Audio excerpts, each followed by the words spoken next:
Hello. This video will show you how to define your own functions. We've already seen in earlier videos how to use Mathematica's built-in functions, the things it already has stored in its memory, such as sine of x and log of x and so on. But we are going to put our own function into Mathematica's memory. And just as an example, we're going to use x squared times sine of x. Well, the first thing we need is a name to know the function as, and I'm going to call it my function, but we could call it anything you want.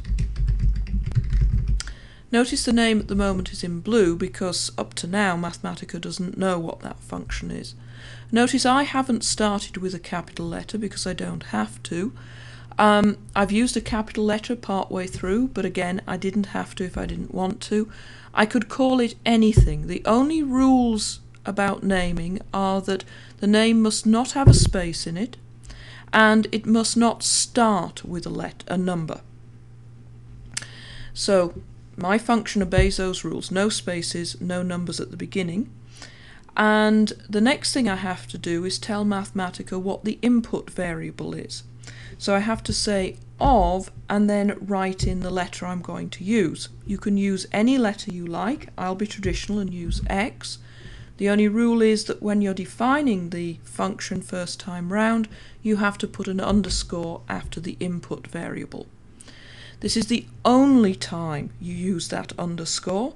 So the only time you use the underscore is when you're defining a function for the first time and you're declaring what the input variable is. I'll close off the square brackets and then say equals, and then I'll write in my definition. But notice that that x has changed to be green and italic. That's letting you know that Mathematica understands x is the input variable. So the example we're going to work with is x squared times sine of x. So x squared times sine of x.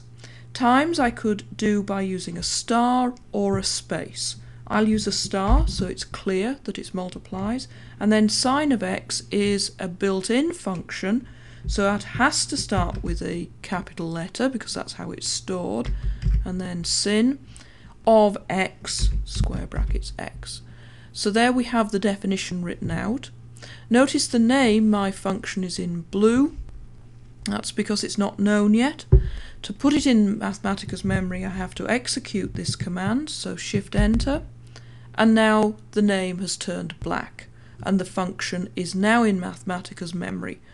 Whenever I want to use my function again, I've just got to bring it forwards by the name. So suppose I wanted to know what my function was evaluated at 0.5. I would just type in my function, turns black, of 0.5. Shift Enter, and that's the value of the function at 0.5.